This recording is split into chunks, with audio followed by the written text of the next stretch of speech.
The First Letter of St. Paul to the Corinthians by Joseph Covone and Sarah Vazquez.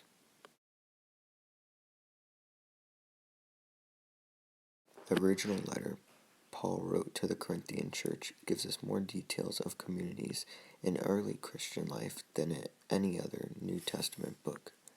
In it, we can see both the strong and weak points of the small group in a great city of the ancient world, people whom accepted Christ's good news and began to realize the effect baptism has in their lives.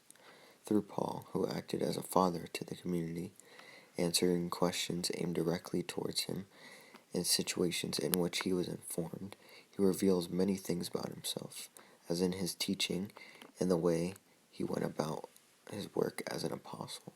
Some things are confusing because the correspondence we have only goes in one direction. This letter raises as many questions as it answers, though without it, our knowledge of the church during the first century would be much less.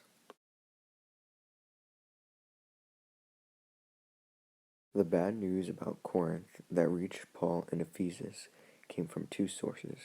Number 1, the household of Chloe, mentioned in chapter 1, verse 11, and number 2, a letter sent to him, mentioned in chapter 7, verse 1.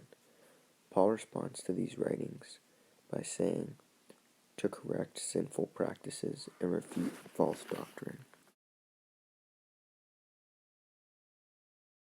In 1 Corinthians chapter 1, verse 10, it says, Now I plead with you, brethren, by the name of our Lord Jesus Christ, that you all speak the same thing, and that there be no divisions among you, but that you be perfectly joined together in the same mind and in the same judgment.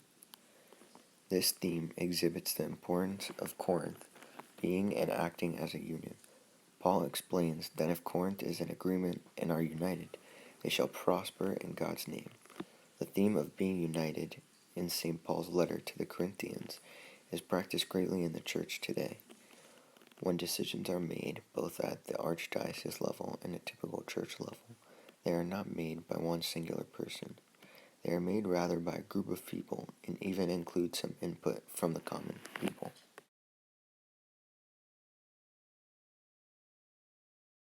During Paul's second missionary journey, the church in Corinth was being established. Luke records his journey in Acts chapter 18, verses 1 through 18, dividing it into three sections. Number 1, abiding with Aquila and Priscilla, who are fellow tent makers, reasoning in the synagogue every Sabbath. Number 2, in the house of Justus, abiding there and teaching for a year and 6 months. Number 3, an incident before Galileo, proconsul of Achaia.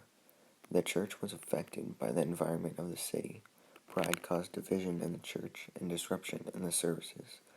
A bad reputation began when immorality and immodesty found its way into the church. Other issues affecting the church, including questions about marriage, meats, sacrifice to idols, women praying and prophesying with heads uncovered, the use of spiritual gifts, the resurrection from the dead, and the collection for the saints in Jerusalem.